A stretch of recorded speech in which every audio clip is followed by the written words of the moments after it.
Bonjour tout le monde, le week-end dernier je suis allé à Dijon en vélo. Enfin, pour arriver là-bas, j'ai pris le train avec mon vélo.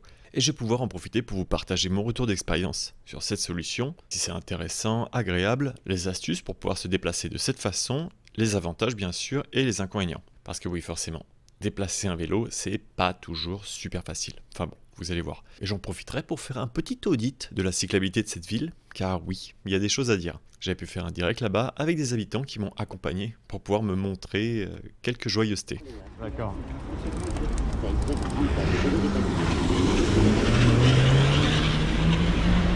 Là, évidemment, on a des belles petites scènes sympathiques.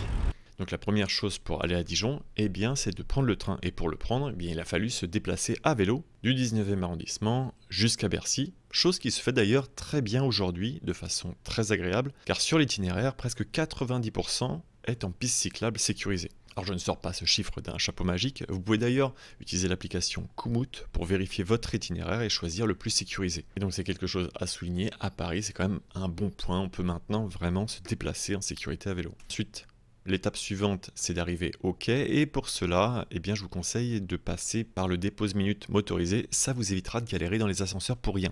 Voilà, c'est la petite anecdote relou. Je me suis pas rendu compte qu'il était possible d'accéder par le quai via la route.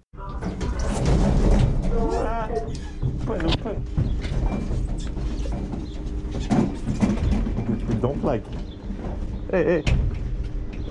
Ensuite, pour prendre le vélo dans le train, eh bien c'est gratuit, mais vous devez l'indiquer sur votre billet, car le nombre de places étant limité, cela risque de bloquer si vous ne le faites pas. Néanmoins, les agents sur place ont l'air plutôt flexibles au niveau de l'emplacement du vélo dans le wagon, en tout cas sur l'allée, et ils ne vérifient pas systématiquement le billet, si le vélo a été indiqué. Mais je vous conseille néanmoins de le préciser, ça permet aussi d'alimenter les statistiques de la SNCF pour augmenter cette offre. Et enfin, pour monter dans le train, malheureusement, rien n'est fait pour le vélo, il n'y a pas de rampe spéciale. Il faut se débrouiller pour soulever, et ensuite, eh bien, il faudra le soulever de nouveau pour réussir à l'accrocher sur un crochet. Je trouve que ce système n'est pas vraiment idéal parce qu'il risque d'abîmer ou voiler la roue si le vélo bouge trop pendant le trajet. Et en plus, c'est un petit peu le premier arrivé, le premier servi. Un autre point que j'ai trouvé dommage, c'est qu'il n'y a pas de vélo dessiné sur le quai pour savoir où aller charger son vélo, ni de flèche qui peut indiquer finalement où se déplacer, ce qui peut être un petit peu stressant pour trouver où embarquer son vélo. Yeah, last one. Derrière. Yeah. Le dernier, pardon. Le dernier au fond, ouais.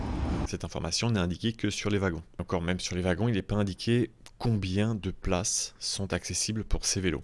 Et pourtant, c'est vraiment dommage parce que ces solutions existent, elles pourraient facilement être mises en place, comme sur certains trains qui sont équipés par exemple de rampes qui permettent de simplifier le chargement des vélos. Bon, et au final, une fois qu'on a réussi à tout charger, eh bien ça donne ça. Et d'ailleurs, petite anecdote, il y a un abonné qui a reconnu son vélo sur cette photo et qui est venu me retrouver dans le train. J'étais déjà en pleine discussion avec d'autres passionnés qui me posaient des questions à propos de l'électrification du vélo moto-bécane de ma compagne. Je remets d'ailleurs une fiche vers cette vidéo. Et donc c'était vraiment très sympa de retrouver plein de passionnés du vélo dans ce wagon et on a discuté pendant tout le trajet. Et quand on est arrivé pour descendre du train, et ben là c'était un peu la même galère que pour en monter. Mais finalement la gare, elle, était équipée de rampes accès handicapés et c'était finalement assez simple de pouvoir sortir de la gare pour aller visiter Dijon. On a commencé par le musée des Beaux-Arts et d'ailleurs une astuce, si jamais vous transportez des bagages avec vous, les musées sont souvent équipés d'une bagagerie, c'est d'ailleurs l'occasion de vous délester de vos affaires pendant le temps que vous souhaitez. Tant que le musée est ouvert finalement, vous pouvez y laisser vos bagages. Et c'était aussi l'occasion de découvrir un petit peu la ville, ses œuvres, d'ailleurs il y en a certaines qui sont toutes particulières. Et en parlant de visite, vous avez le parcours de la Chouette qui vous fera découvrir une grande partie de la ville avec ses 22 étapes qui présentent les principaux points d'intérêt. Follow. Wow, it's a big one. We find you. 15. Wow. Le départ se situe au niveau du jardin de Darcy et le tour dure à peu près 1 heure. Vous pourrez au passage aller toucher la Chouette. Il paraît que ça porte chance, ça permet de réaliser des vœux. Et là il y a la chouette, et ben, du coup je vais aller tripoter la chouette pour porter chance. Avec la main gauche, il faut regarder le lézard, je crois. Non, surtout pas le regarder. Non, j'ai rien dit, faut surtout pas le regarder. Il est où le lézard? Là, ici. Ah merde, faut pas que je regarde le lézard, trop tard. Allez, hop. Voilà, c'est bon, allez tripoter, je sais pas si vous avez vu. Et c'est aussi l'occasion de passer à la moutarderie Edmond Fallow qui dispose d'un distributeur automatique de moutarde. Oui, on est bien à Dijon.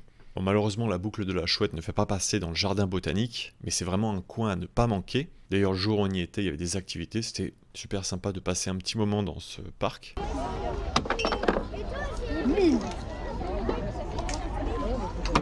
À chaque fois, je les envoie à droite, si je les mettais un peu plus à gauche.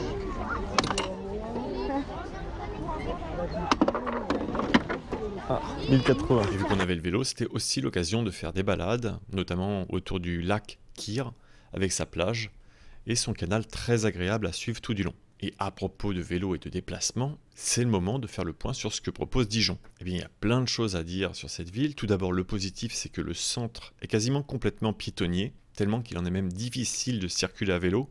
Ça montre à quel point supprimer les véhicules motorisés dans le centre permet d'encourager le déplacement à pied et le fleurissement des commerces. Je dis ça sans arrière-pensée, hein, c'est juste une observation que je fais. L'accès au centre reste possible pour les riverains et les personnes qui y livrent travaillent, mais est limité par ce genre de plot. Et le calme règne dans ce centre, c'est d'ailleurs un réel plaisir de s'y déplacer.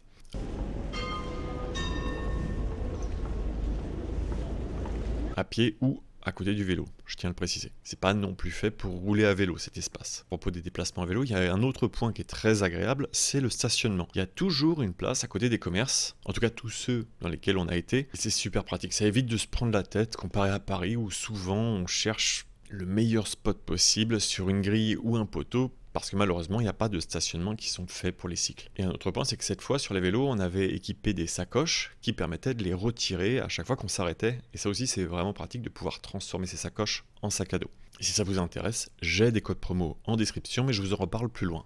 En parlant d'attache vélo, Dijon dispose également de vélos libre-service. C'est plutôt bien planté aux endroits stratégiques, proposant des locations avec le même système que Vélib, c'est-à-dire des prix de location par tranche de 30 minutes à des prix très abordables de 1,5 € la journée. La ville dispose également d'un bon réseau de transports en commun, bus et tram, et le tout est géré par Diva qui propose également des parkings en périphérie de la ville ou de l'hypercentre et de la location de voitures partagées. Bon, je pense qu'on peut s'arrêter là pour le positif. On va maintenant parler de l'aménagement cyclable, enfin, de mon point de vue. Car à Dijon, il y a un truc très spécial, c'est que la majorité des trottoirs sont cyclables. C'est quelque chose que ma compagne trouve très agréable, car c'est loin de la circulation, elle roule pas très vite, et donc il y a potentiellement peu de conflits où ils sont limités avec les piétons, mais ce point de vue finalement se limite à ce qu'on pourrait appeler de la balade. À partir du moment où le vélo est vu comme un mode de transport, où on va essayer d'avoir une vitesse efficiente pour pouvoir se déplacer en ville, là, ça va commencer à créer des problèmes, des conflits entre les usagers parce qu'un cycle ne va pas à la même vitesse qu'un piéton. Ces espaces partagés sont peu clairs,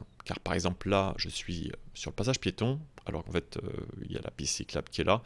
Je déborde un peu, et c'est fait de façon plutôt aléatoire. À des moments, on a le droit d'y circuler, à des moments, on n'a pas le droit. Il n'y a pas toujours de vélo indiqué sur le sol, et la couleur de l'aménagement n'est pas toujours la même. D'ailleurs, je vais vous faire un petit jeu. Je vous laisse parmi ces photos essayer de décider à quel endroit eh bien, on a le droit de rouler ou non. N'hésitez pas à faire une pause, à écrire en commentaire vos réponses, et puis on va continuer. Voilà les réponses. Si ça vous intéresse de voir les emplacements sur Google Street, vous pouvez les retrouver dans l'article, en description de cette vidéo. Donc comme vous voyez, c'est un vrai méli-mélo, on ne sait pas vraiment où rouler, des fois la piste cyclable commence au milieu de nulle part, c'est pas très clair au niveau des continuités. Wow! It's a bike lane. With dog Where did the bike lane start? Funny. Bon, et là par exemple, j'étais surpris et j'ai loupé le début de la piste cyclable qui commence au niveau du passage piéton. Je me suis rendu compte de l'existence de cette piste cyclable en arrivant à la fin de celle-ci. C'est d'ailleurs quelque chose que l'on peut retrouver dans les derniers aménagements qui sont livrés par la ville. Et d'ailleurs merci aux participants qui m'ont accompagné durant un direct que j'ai effectué à Dijon pendant toute une après-midi. C'était la première fois que je lançais un direct de l'extérieur de Paris avec mon PC que j'ai d'ailleurs pu transporter avec ma sacoche, qui est toujours super pratique, qui ne me quitte plus d'ailleurs depuis la vidéo que j'avais fait à Amsterdam et que vous pouvez retrouver chez Je suis à vélo avec un petit code promo. Donc une fois que le live a été lancé, on a pu aller voir de nombreuses continuités qui ont été cassées, et notamment sur les points les plus névralgiques, que sont les intersections et les ronds-points. On peut y voir que les cyclistes ils sont vus finalement comme des piétons de seconde zone qui perdent leur priorité à la moindre occasion et sont envoyés là où il reste de la place. Comme par exemple sur ce rond-point où finalement, eh bien, il Il n'y a plus de double sens à cet endroit-là, c'est cassé, on ne sait pas pourquoi. Et bonne chance pour pouvoir en faire le tour parce qu'il y a un certain nombre de priorités à respecter avec des feux qui ne sont pas forcément indiqués. Il faut vraiment garder l'œil tout autour de vous. Alors qu'à seulement quelques centaines de mètres de là, à Saint-Apollinaire, eh bien on se retrouve avec ce type d'aménagement. Avec des vraies pistes cyclables qui disposent de vraies continuités, qui sont marquées d'une couleur différente, qui sont bien séparées des piétons et qui sont prioritaires sur chaque intersection. Comme quoi c'est possible. Ce qui est donc intéressant de voir, c'est que Dijon voit le cyclisme comme un loisir et pas comme un mode de transport, qu'ils choisissent de mettre soit en avant les véhicules motorisés, soit les piétons. Mais les cyclistes, eux, vont devoir se débrouiller pour trouver de l'espace entre les deux. Il reste encore beaucoup à faire pour permettre aux habitants de se déplacer avec ce mode de transport. Heureusement, des associations telles que Eva de Dijon, dont étaient membres les personnes qui m'ont accompagné durant le live, veillent au grain pour pouvoir faire valoir ces déplacements. Donc n'hésitez pas à vous rapprocher d'eux pour pouvoir faire avancer les choses. Et en plus, Ecladus en est membre, c'est un streamer que j'ai pu rencontrer là-bas qui est super sympa. Et à propos de déplacements de loisirs, on le voit d'ailleurs au niveau de la gare, qui n'est pas équipée de stationnement sécurisé pour le vélo. Ils permettent uniquement de prendre le vélo dans le train. Toutes les personnes qui vont donc faire des déplacements réguliers à Paris vont être contraints de prendre le vélo avec eux, dans l'espoir qu'il leur reste toujours une place dans le train. Si la ville souhaite encourager l'intermodalité, il faut qu'il existe une offre de stationnement, comme pour les parkings motorisés, qu'il y a déjà aux abords des gares. Parce que si ça continue comme ça, l'offre ne pourra pas suivre la demande. Il y aura de plus en plus de personnes qui vont prendre leur vélo dans le train, et un jour il va falloir rajouter un wagon de plus spécialement pour ça, ou bien interdire aux personnes de prendre leur vélo avec eux, et c'est vraiment dommage. Pour moi, il devrait être logique, à partir du moment où vous prenez le train, d'avoir un accès gratuit, sécurisé en gare pour pouvoir y laisser votre vélo. Se déplacer avec son vélo dans le train devrait rester quelque chose d'occasionnel, justement pour ces déplacements de loisirs. D'ailleurs, en parlant de prendre le train avec votre vélo, n'hésitez pas à utiliser ce moyen pour venir sur Paris à la convergence qui s'effectuera le 5 juin. N'hésitez pas à cliquer sur la vidéo en fiche pour avoir plus d'informations. Vous verrez, ça sera super sympa, et puis le train, ça sera aussi une bonne option si vous êtes fatigué pour pouvoir rentrer. Bon, en résumé, si vous souhaitez voyager avec votre vélo, eh bien, n'oubliez pas de le réserver une place sur votre ticket. Soyez bien à l'heure ou en avance pour pouvoir prendre le train et avoir de la place. Pensez à avoir une ou des sacoches confortables pour pouvoir déplacer vos affaires et éviter de galérer. Et à ce propos, si vous trouvez cette sacoche sympa, eh bien, il y a aussi un code promo pour elle. Elle m'a été envoyée par abordage et c'est finalement ma compagne qui a pu en profiter. Je vous laisse toutes les informations en description. J'espère que vous avez pu apprécier ce contenu. Merci à tous ceux qui me soutiennent sur Tipeee, Utip, Twitch et YouTube. N'hésitez pas à partager, liker si vous avez appris des choses, à commenter pour partager votre expérience ou si vous avez d'autres villes à me recommander. Et bien sûr, à vous abonner pour ne pas louper les prochaines vidéos et soutenir mon travail.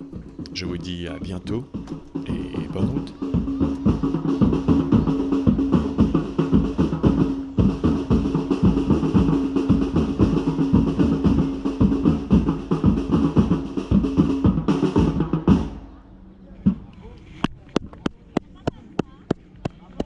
Bravo! Bravo!